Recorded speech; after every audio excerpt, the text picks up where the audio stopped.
Lampoçkasını da yaxşı biz alırıq, gətirsin bağlasın. Ora qədərini də edirik. Dayına qayraq ki.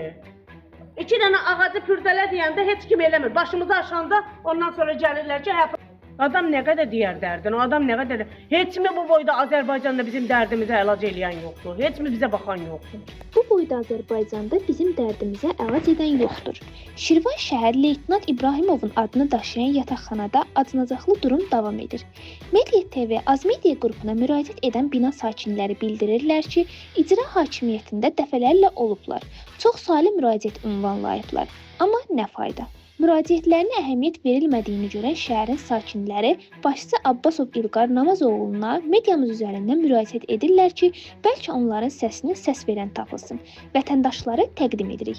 Qarşı tərəfi dinləməyə hazırıq. Biz Şirvan sakiniyik, Leytenant İbrahimov 1-də yaşayırıq. Dəfələrlə müraciət eləmişik icraya, Orxan müəllimə.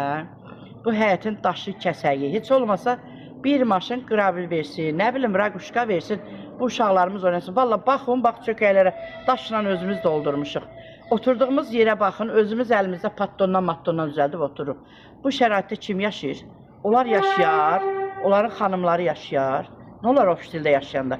Bir gün otaqlar da çəkin, görün nə vəziyyətdədir. Dəfələrlə biz icraya gedək, ayıbda ki, qazı kəssilər, getdik şikayət elədik, gəldilər, qoşdular. Sağ olsunlar. Heç olmasa bir 2 maşında bura qrəbil töksünlər. Biz gəzə bilmirik valla burada. İndi yay idi, belə idi. Qabağı qışa gedir. Harada yaşayacağıq? Harada oturacağıq? Necə gəzəcəyik? Yəni heç olmasa bir 2 maşın bura nəsə eləsinlər də. Deyə bilər ki, ora dolur yağışdan, su dizə qədər gəlir, padvala qədər gəlir, çıxır su. Çünki çökəkdir, getmir. O cürlə remont eləmişəm mən evimi. O zinə də vurur evin içinə. Yaman günə qalır. Uşaq burada harda oynasın, başıma dönüm. Hara düşsün oynasın. O tərəfdə maşınlar dayanır, bu tərəfdə çökəkdir, kanalizasiyadır. Harda bizim uşaqlarımız gəzsin. Park eləyəcəm dedilər, hər yer elədilər, mağaza bağladılar. Belə şey olar. Və harda yaşayaq? Əgər biz bu evdə yaşayırıqsa, bu binanın qabağı da bizə aid. Şirvan şəhər sakini Cahangirova Bədurə. Şirvan ofisində yaşayırıq. Bizim valla icradan şikayətimiz yoxdur. Amma yanındakılara dəfələrlə zəng vurmuşuq ki, bu həyətə bir qumdan, qrəbildən, nə bilim, bir skameykadan, bir bisetkadan şərait yaratsınlar. Bunu da eləmirlər. Adi bir turbanın birinə bir lampoçka bağlamırlar.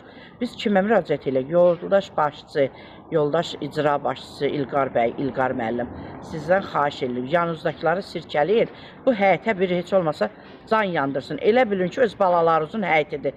Sizdən dönə-dönə xahiş edirik. Başqa nə deyək sizə? Dəfələrlə də zəng vururuq, eləyəcək, amma eləmirlər. Yenə sizə müraciət edirik, yoldaş icra başçısı. Sizdən xahiş edirik. Bax, valla, bu qadınlar yenə gəlmək istəyir icraya, qoymuruq ki, heç olmasa burada bir nəsə bir iş görəsiz. Yoldur, yeririk, yıxıllıq, daş kəsəkdir, çökəkdir, nəm kanalizasiya axır, su var, axır, nə bilim, qış olanda yaman günə qalır bu həyət. Sizdən yenə xahiş edirik ki, bura bir 2 maşın, 3 maşın qrəbil tökəsiz.